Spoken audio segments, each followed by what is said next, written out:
Hi, y'all. We should be live a few minutes after the hour, but things happen like your fridge deciding to, not work properly. And we need to save all of that goodness in our freezer, hopefully, as long as we can. So, welcome to this installment of the book club that goes along with my recent book that came out, Digital Leadership in Higher Education. We are streaming live now on Twitter and Facebook and YouTube. And I am so excited you're joining me today. And I didn't even announce this, but this is a special episode. I mean, not only because who I'm going to be chatting with, and I didn't even tell Mordecai this, but I am actually going to do an unboxing live with y'all today for the very first time because I just received at least one copy of my book in the mail. Or who knows, something else that the publisher sent me. We're going to open and see what it is. So I thought this would be fun to do this right now. So if you are joining us, let us know who you are, where you're logging in from, and especially if you've got a copy of the book, we would love to know that. Again, I'm going to be chatting with Mordecai Brownlee, who is featured in the book, who I have got to talk with a number of times in different ways, from my podcasts to panels and all the things. And it's very common for me. Once I get you in my sights, I tend to latch on and just want to feature you a whole bunch, especially when I love what you're doing. So share this video if you are excited, you think others need to learn more about digital leadership. This is what we call a book club during a pandemic, where I'm going to be every Tuesday at 4 p.m. Eastern Standard Time, talking with different folks that are featured in the book to bring the book to life. You don't even have to have a copy or plan to have a copy, even though I would sure hope that you would consider getting a copy. And that's the end of the infomercial. And now we are on to me opening this box that has been sitting next to me for the last few days. And I've kind of petted it, looked at it, just shaken it like a Christmas present. So this, you can't really see me do it. I need another camera from the sky. But again, I thought this would be so fun to maybe do live so y'all can see my reaction of checking out this book for the first time. Here we go. Lots of bubble wrap. It is a precious box that we want to make sure that's protected. This is the book, y'all. Okay, so a warning, it is going to look different than maybe if you got the paperback, because I ordered the hardcover version. So that's what this is going to be. Oh my. Well, the hardback looks different. Well, this is just a surprise for 2020. I'm not sure why, but the hardback looks much different than the paperback, than what it's supposed to look like. So maybe I'll just ask my my publishers about that. The upper left-hand corner is what the book's supposed to look like, which I love that cover. So maybe I'll just draw on this one, I'll draw the dots and stuff. But the most important thing is my name is on it. And over here, that's also very exciting. So that's my unboxing. And this is, I guess, what the hardcover is going to look like. And it's real, and it happened. And that was fun. I'm so glad that I got to do that live with you all. So without any further ado, I am excited to bring on to the DigLead Book Club my good colleague, friend, and feature in the book, Mordecai Brownlee. Hey, Josie, how you doing? Hi, welcome. Awesome. Glad. What did they do to the hard book cover? What is that all about? At least folks can just join me in a laugh. There has been, the whole year, right, is quite an experience. So it's not like I have low expectations, but you just have to roll with it, I right? hear That you. I hear like, you. okay, well, I got it. It's here, and no one's gonna Special do edition. Special special edition. edition, right? Special Maybe edition. I will have like my nieces and nephews color the back. It's like a beautiful blank canvas. I mean, okay, so and the book just dropped. Don't mind me. Now we know what you really feel about it. Okay. Well, I did make a joke that maybe there would be some kind of like burning ceremony to like release it, but Oh, no, that's really aggressive. The reason why most people honestly shouldn't get the hardback is my publisher doesn't do really hardbacks. It's very, very expensive, like I saw four that. times the amount. So don't get the hardback, get the paperback version, and it's prettier anyway. So there you go. Infomercial done. There you go. There you go. Well, Mordecai, it's so great to see you. I know you are real busy, not only what you do online and you're writing like crazy, but you're doing the work as a VP of student success. So again, I really appreciate you jumping on. Um, Absolutely. And thank you again. I always tell you, thank you for what you're doing for the Academy. And it's just awesome. And we're all so excited about your book.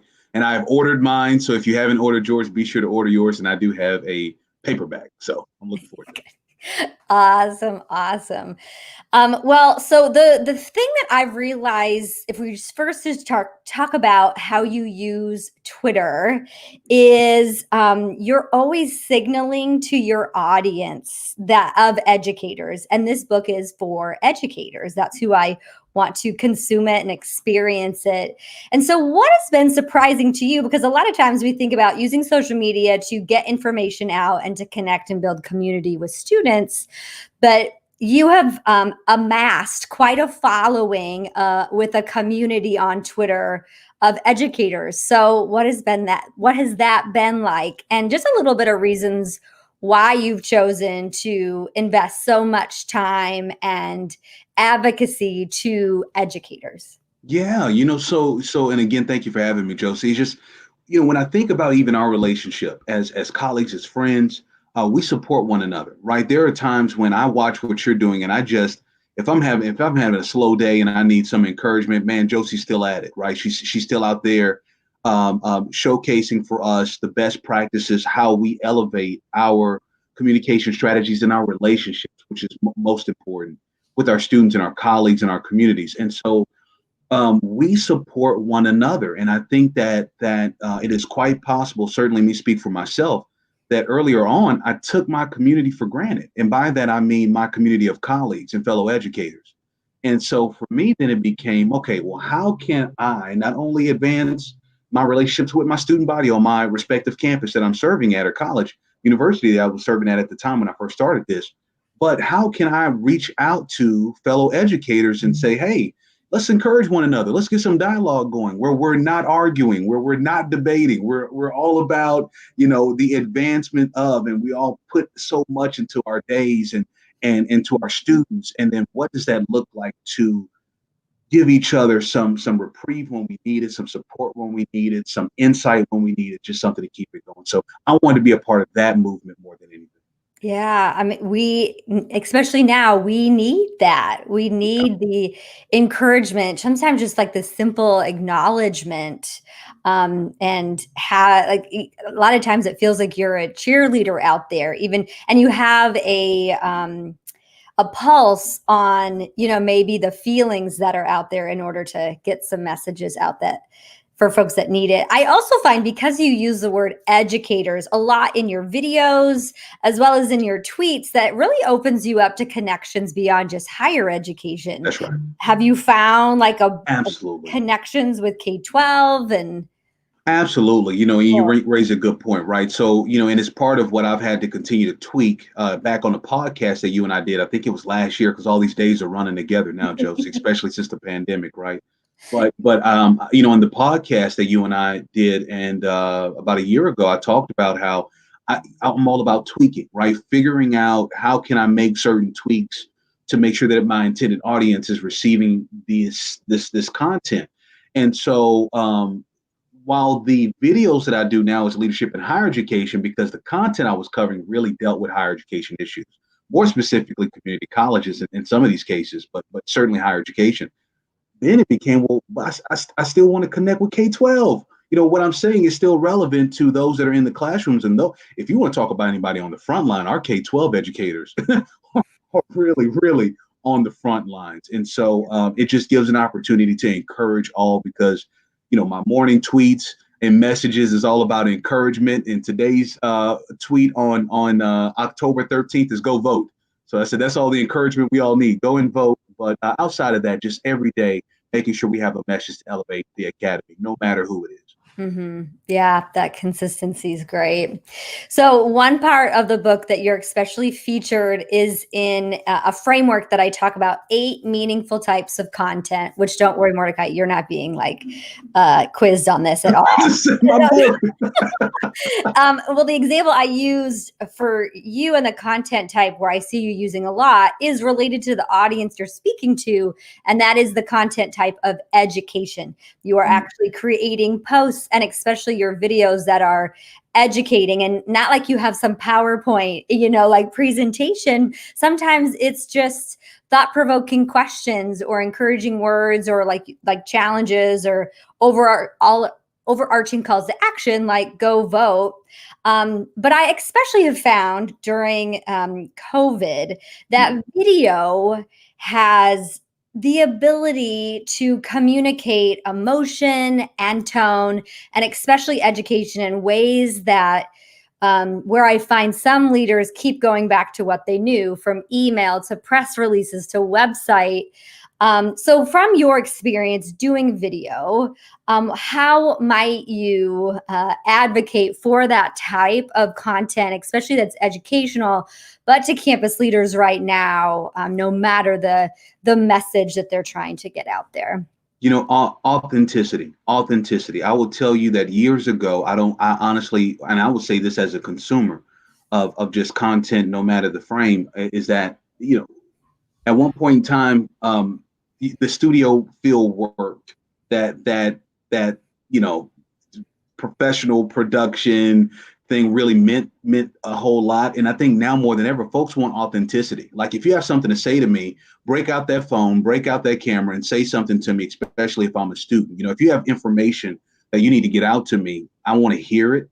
I don't care about if you've got the whole polished look and all of a sudden the boom mic is on is working and all of that. And so I would highly encourage educators, certainly when you have content, especially in COVID-19 more than ever, as things continue to evolve, change, our environment continues to evolve, change, and things can happen within hours. Get that content out. Don't be afraid to get that content out. It's not about polishing. It's not about holding on to it, because by the time that you package it, it could be old information. And so what good is that now to your institution and to your students and to your community as a whole? So, my videos, Joe, started back when I was with Blinn College District. Shout out to them in Brenham, Texas. We were doing new student orientations, and we were realizing that students were not reading the emails. They just were not. It was too much content. It was too much to get out there. But what did it look like to put a Blinn College backdrop behind me and just start sharing some key information and doing it in bite-sized pieces? And it worked. And then from there, we began to do these bits of video announcements to the student body, because we had a residential student body that was pretty vast, and it's grown since I've moved on. But it worked. Took that same idea over to University of Charleston. Shout out to University of Charleston, and then we just took it to the next level. And that's how we ended up starting out with the It's Dr. Mordecai show, because it was these regular announcements of integrating student leaders into the video announcements, making them a part of the process and the experience. And next thing you know, you're pulling students from all over. Whoever wants to do it, let's get you involved. Let's get our student leaders involved and make you a part of this production. And so, yes, I may have started the platform, but now it's my job to integrate others into the platform, because now it's a community experience. So many takeaways right there. I mean, authenticity, right? No matter the delivery method or content. But I mean, one thing you were alluding to is experimentation, that there has been many expectations or ways of work, especially for executives that we have come to think that they need to show up very perfect and polished, and yeah, now more than ever, or like showing up in that realness. I call it personalization, but also is just like humanizing you and Yeah, turning that phone on. Or I mean, y'all, if you just saw the beginning of this video, like my microphone shot up, right? Like stuff's gonna happen. that's right. But that also is like, I bet a couple of viewers laughed, and maybe for the first time today. And like, I'm willing to be that person that's going to make you laugh at my technology's expense, right? So accepting, and that's another big principle of the book, is change and releasing some control. And Mordecai, your video series is also an interesting example of evolution. Mm. What you started with in a studio then evolved to include students, and now like so the thing that you create today or try out isn't going to be it shouldn't be polished, but it also isn't going to be the exact same thing you're doing, like in 3 months to 3 years or whatever. Like that's okay too.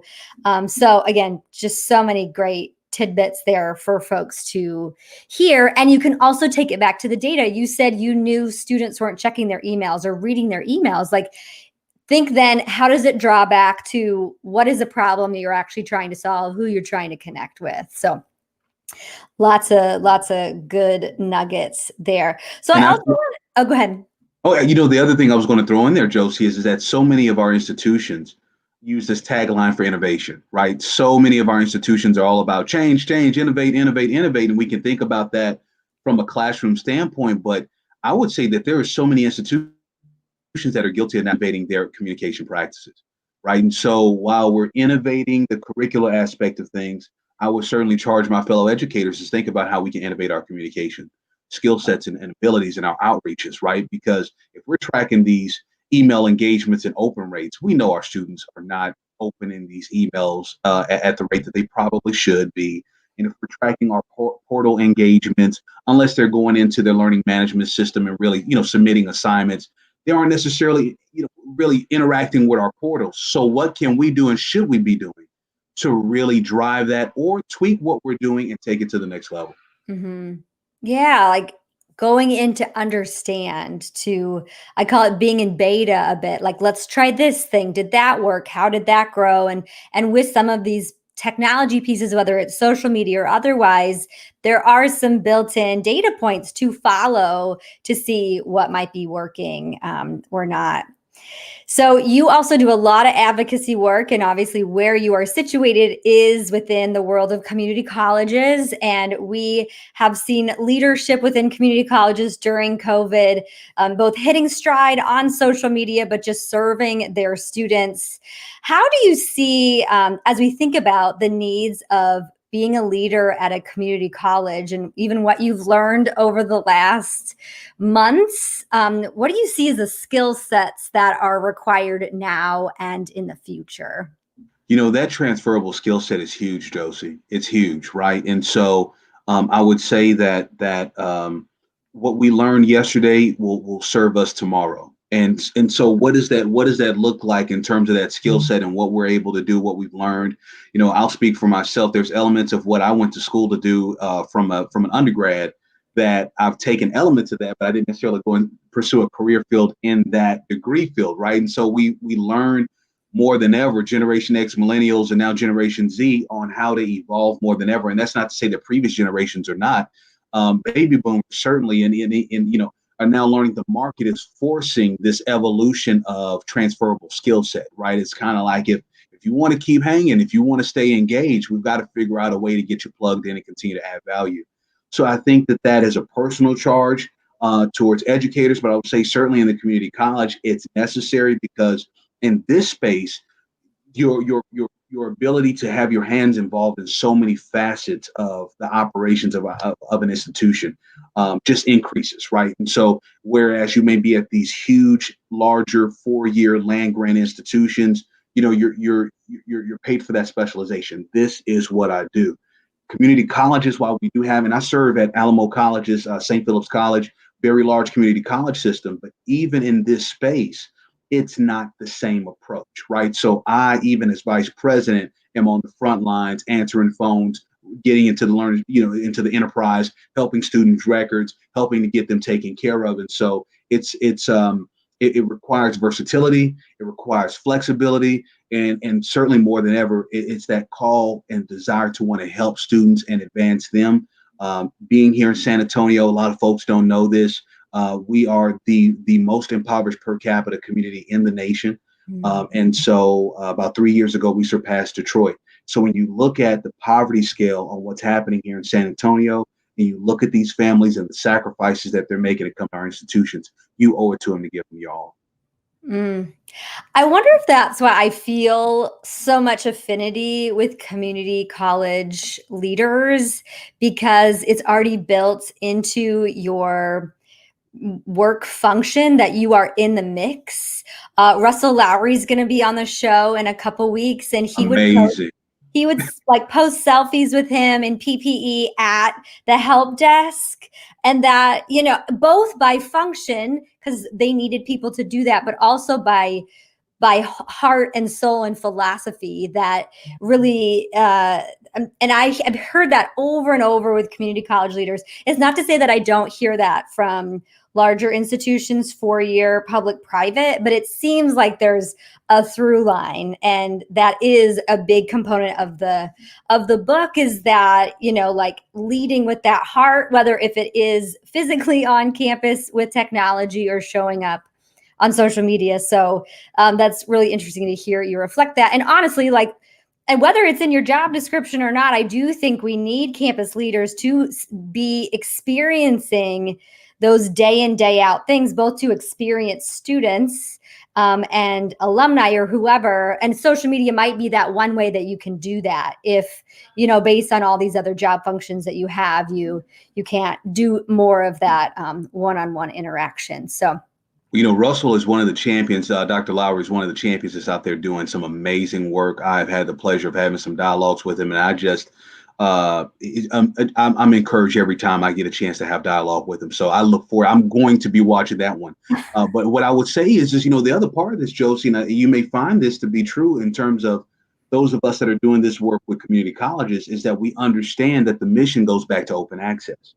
So if you're in the space of open access and that's what you've committed your work to, because I plan to stay in the space. I just plan to stay in the space. And so when you're committed to open access, then you understand that your policies, your day-to-day operations, the kind of team members that you bring on to serve and advance the missions have to be people that understand that as well. Because in this work, there are no excuses. Awesome.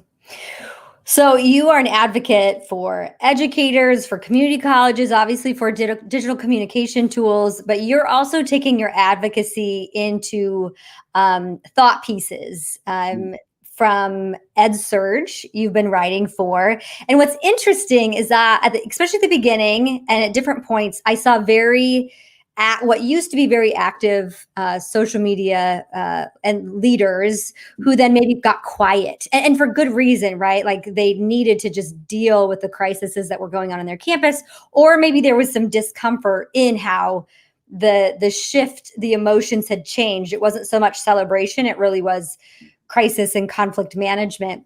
But not you, Mordecai. You started putting out even more content. And I know as a writer, sitting and writing and submitting it to be published in other sources, there's some more layers involved. So, Yeah. You've talked and you've written about technology access and a number of other topics. First, I would love to hear, why is it important for higher ed leaders to be writing these thought pieces, or, even being on a show like this? Why is it's important to get out of the bubble of their campuses, to let their knowledge and experiences be heard? And then I have another question about another. Yeah. So I'll say this. There are multiple ways to advance the institutional mission, right? And it is so important then that educators understand that how you conduct yourself, how you teach, how you administrate, how you support is an advancement of the mission. So if we're working in the academy, we owe it to the academy and the students that we serve and the communities that we serve to find multiple ways to advance the mission, right? And so, I think we talked about this on the podcast as well. I have a personal mission statement. There's the institutional mission statement, but I have my own personal mission statement, which is to empower people and to build systems that empower people. So if that's my personal mission statement, then everything that I do needs to evolve around the advancement of that, right? For me, that then puts me in alignment with purpose and sense of self, but it also holds me accountable to when I know I am not fulfilling that personal mission.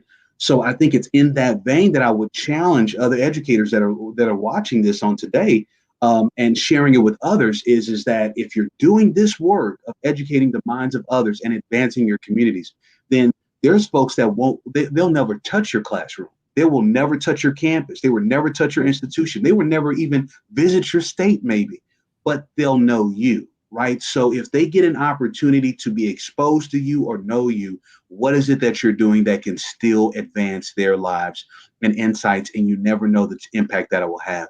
And so the other part of that, which is the former of what you were discussing, is that I had to learn how to be vulnerable, Josie, right? I had to learn that in that space of my thoughts. And I think it was the fear that somebody may say, nope, that's not right. Like I'll put all this work out there and somebody will just write back simply, no. And so being willing to be vulnerable, put those pieces, put that work into it. But as long as I know that it is authentic within myself, and that I'm sharing it in the right vein and spirit, that it will help somebody. And so that's why I keep doing it. That's awesome. I completely identify with that vulnerability piece because I wrote a whole book that I also worry that people will disagree with. So how do you operationalize it? I had Matt Reed on last week who writes for Inside Higher Ed and is a VP, and he had a system. So are you more inspired by what you're seeing in the world that's going to lead to a piece that you eventually write, or are you now on any kind of schedule to submit to EdSurge? Yeah, so being a columnist, and I'm so grateful for that opportunity. And there's been some other things working with NASPA, really, and serving with them and helping with some of their pieces as well, and just other folks and things I've got going on. Shout out to Dr. Jason Merriweather. We're working on something right now. So with all that said, so I have a system, and I shared this with you before. Your mouth was like, what? I start my days at 4 o'clock in the morning, right? So start the days at 4 o'clock in the morning. And that gives me that quiet time, number one, to go back in, go through emails. I am somebody, I work to keep my inbox clean. I am not one of those folks that I can have emails stay. That doesn't work for me. So I keep it clean, make sure it's clean. And then at that point, I'm going into writing, right? I'm going into that process of what's going on with the world. Where am I at with that space and what's going on? And then what value can I add? Because I'm always asking that question. What value add can I bring to the situation? And if I honestly feel as though I can't add any value in my opinions, I'll write it for myself more as of a process of coping and put it to the side, because I do acknowledge that there are some folks, many people, that they have dedicated their life's work to that particular issue. So I am noise in that space. And we talked about that previously. And I don't like to be a part of noise in a space. But if I know that it's not noise, and that it's something that can then bring value, then I have something to say about it. And so it's that morning writing process. I might pick it up during the afternoon, but then I sit it down, don't rush with it. And I try to give myself a number of hours. I'm really task oriented. So I set deadlines for myself, not a lot of grace periods, because I have to hold myself accountable, and then produce a product. That is a good idea about it's one piece, like you've got X amount of time, whatever you can accomplish in that period of time. Because sometimes I can keep coming back to it. And then it just kind of, if anyone's gone to my blog website, I write really long blogs. too But they're long. good. But they're Yeah, good. I know they are, they're white papers. Like I want them to uphold and be a little evergreen for a little while. So, but I thank you that. Sometimes I just kind of gotta giggle at some of the things. So, well, so in one of your pieces, sometimes you bring up your family from having conversations with your son around the time of the murder of George Floyd and a lot of movements about Black Lives Matter. So how moving more from writing about that to just, you as a person and a father and a husband, you're also putting out messages about that whole life, about balanced family and life. So what are your thoughts on that right now for folks that might need to hear a little insight? Parenting, let me tell you something. So I have my wife and I, Daphne, who I met in community college. We've been together almost 20 years now, married 14 years. And we have two children, Mordecai Ian Jr., who's 6 years old, first grade, rocking it out. And then you've got Miss Lauren Michelle, 2 year old, and she is going on like 58. So with that said, parenting has taught me a lot about myself. Like, it was one thing for me. I remember when Daphne and I were beginning to have the conversations about parenthood. So we went and adopted a dog. Okay. And so now we go through the process of, okay, let me see how we do with the animal, right? And so the animals and we've had Nala, and she's a part of our family. She's an Australian cattle mix. She's a rescue. And so, for a while, our family thought we weren't not going to have children. And so the grandparents I have a grand dog, and they put that on the bumper stickers and all that. Then you go through the process of parenthood, and it challenges you in so many different ways that I didn't realize that I would be challenged. I have learned so much about myself and really had to go within myself to do this work the right way, because my commitment is that I wanted to be engaged in that process. Now, tie that back to my personal mission, tie that back to myself being an educator. And so then for me, the work is integrated, because coming from a single parent home, coming from a student, I was a person, I tested at developmental levels. I failed my developmental class in community college and was just about to drop out and be done with it all. And so, you take someone who's had those experiences, someone who was looking for positive male figures in his life, someone who was looking to see images of positive relationships in his life, to where now I've linked myself with an individual who comes from a similar background in her own rights. And now we come together and say, we want to be successfully married, long-term married, and be successful parents. And so it's the understanding that I don't make these posts about parenthood or family for the sake of getting likes. It's part of the work of educating, because there's somebody out there like myself who did not see these images. There's enough garbage out there for folks to run to, but then what are the positive images, the positive content that somebody can see? Because if you want to aspire for something, aspire for successful relationships, and we get a chance to further define what success really means. I feel like that's the first time maybe that's come up in this way, that because I talk about like humanizing yourself, which is weird to say, be a human, right? But like, we see so much leadership showing up like I'm reading from a robot.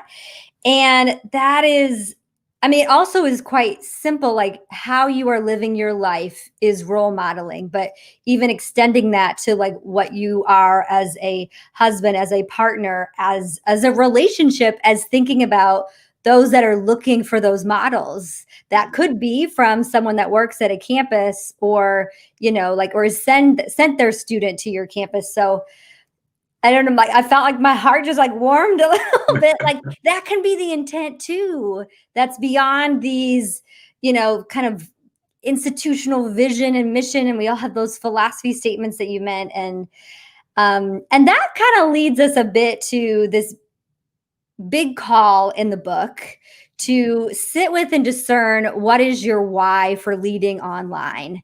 And I have found a lot of individuals, not just in higher ed, because we have concerns with social media and technology. I think that can already make us have a lot of skepticism or frustrations with technology, and I don't dismiss that at all. But there are a number of folks that don't believe leadership is possible in digital platforms. And so this book, I try to situate you as a leader, your beliefs, your values, who you are, what you want to do in this world. If this is a tool, one vehicle to do that, what's your rationale for it? Because if not, then it's just busy work, right? And you've been so intentional through who your audience is to knowing your intent and your platform. So again, I'm so excited and thankful to get you here, but also in the book. So I just want to, I don't even know if you remember what your answer was to this question, but I just wanted you to get a little bit of like reactions, reflections about it, because they also change over time too, like our goals and our why statements. So you said your why: my online mission is to provide social media content that promotes student inclusion, student engagement, student success, and the development of academic and career pathways, as well as information to support the sustainability, vitality, and continued growth of all educators. Well, I said it. I think to something that you struck a chord within me, Josie, and that is that I would encourage educators to really truly understand that um, it's easy. Now I'm going to put in quotes. It's easy or easier to craft these pathways that have been designed on curricular structure, flow. We map this out for a student to complete. We get that part. We understand that we are to teach. We get that part. We understand that you need to be advised and that you may need some support services and all these pieces. We get that part.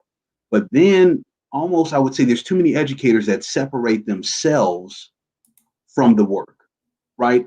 Almost as though they're on this assembly line where they drill and then they stand back, right? Now I wait for the next, and I drill and then I stand back. And so I would say then is what is it, and humanizing, what is it then that it takes? And this is the challenge, this is the charge. And I think that your book is going to be an instrument that will last the test of time in this work. That at what point do we as educators then say, I am going to be a part of the experiences that I'm creating? And then I'm going to take it further and understand that in this society, that it is an expectancy of the students that we serve and the communities that we serve to be digitally engaged. And the understanding that my engagement is not about a facade, it's not about these fake responses, because folks can sift that out, but understanding that these digital engagements are actually an extension of the pathway.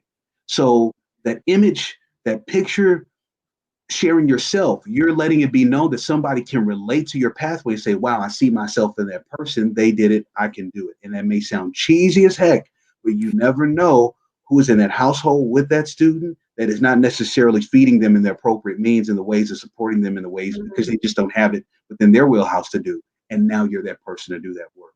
And it has been amazing how many students have moved on that I've still maintained relationships with. And they call, and just things that I took for granted, interactions that I took for granted, they didn't, right? Mm.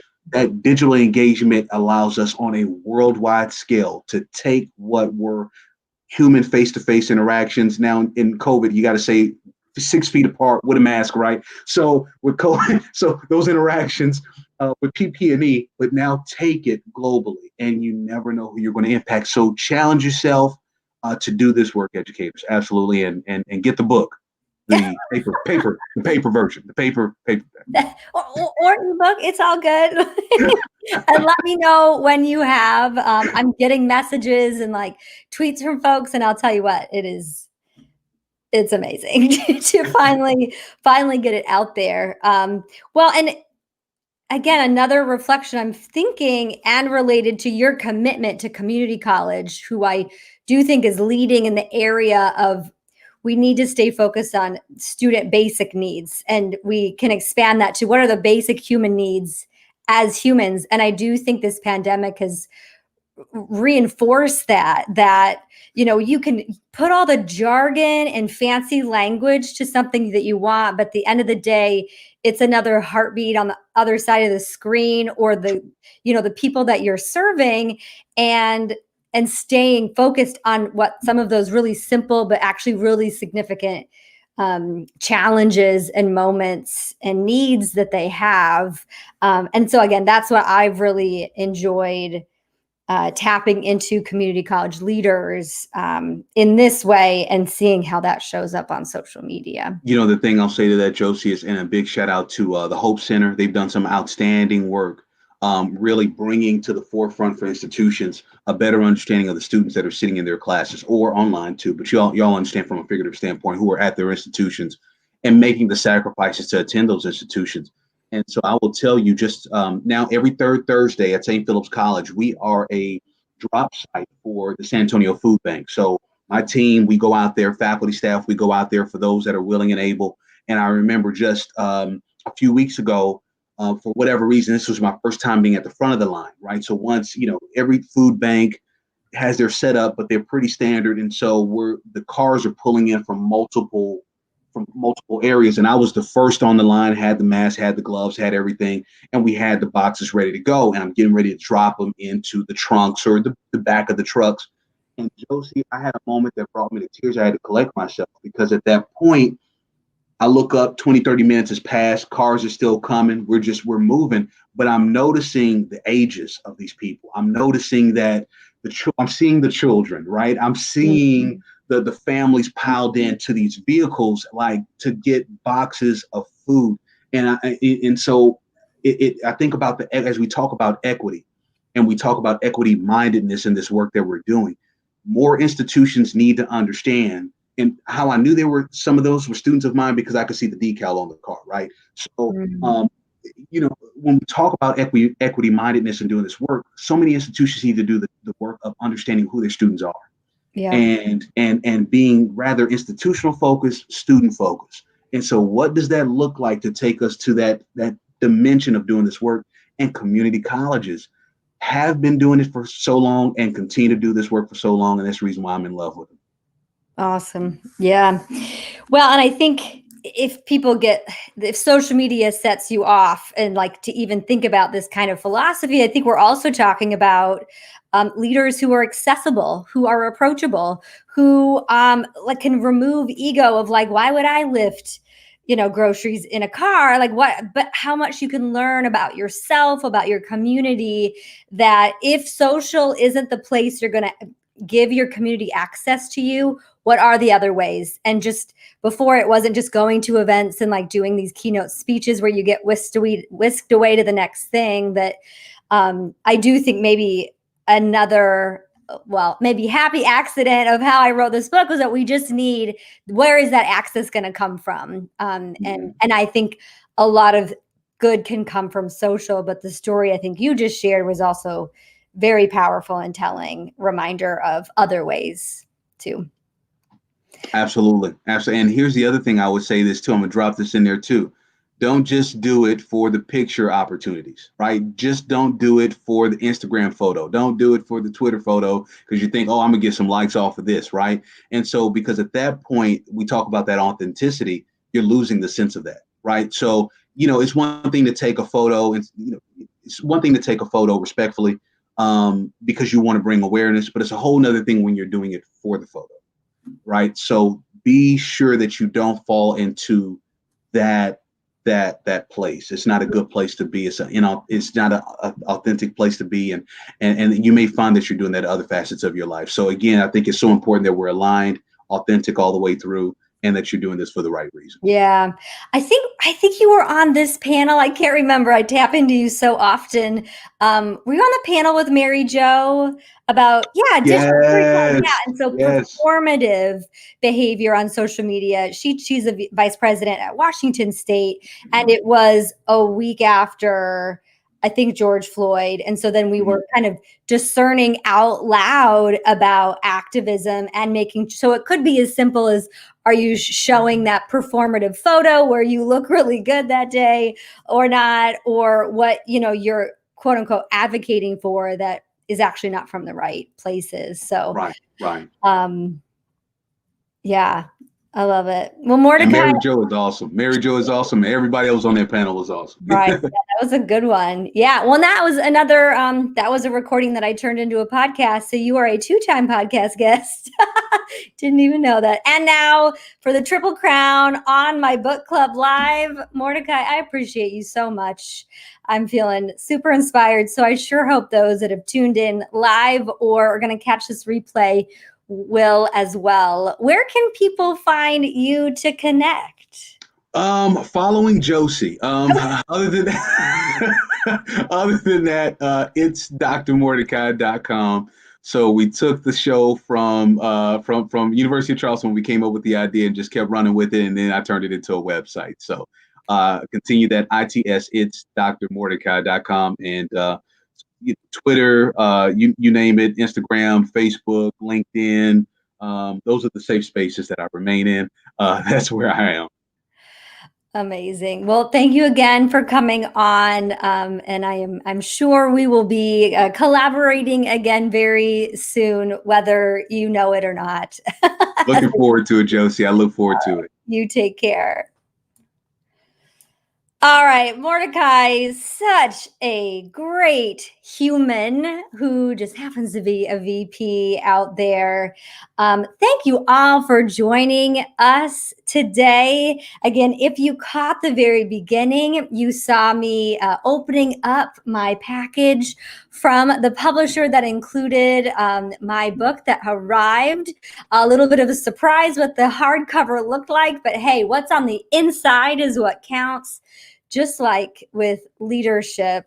So I want to thank y'all for joining today. Next week, I'm going to be joined by an amazing woman who I've co-taught with, who I've done research with and presenting, Pearson, who works at Florida State University. And we're going to talk about what it looks like to teach digital leadership as we co-taught a course for master's and doc students on that very topic. And then more explorations of identity in digital spaces that actually help bridge conversations and connections with students. So I hope you will join us next week at the same bat time, same bat channel. Y'all be well, and we'll see you again very, very soon.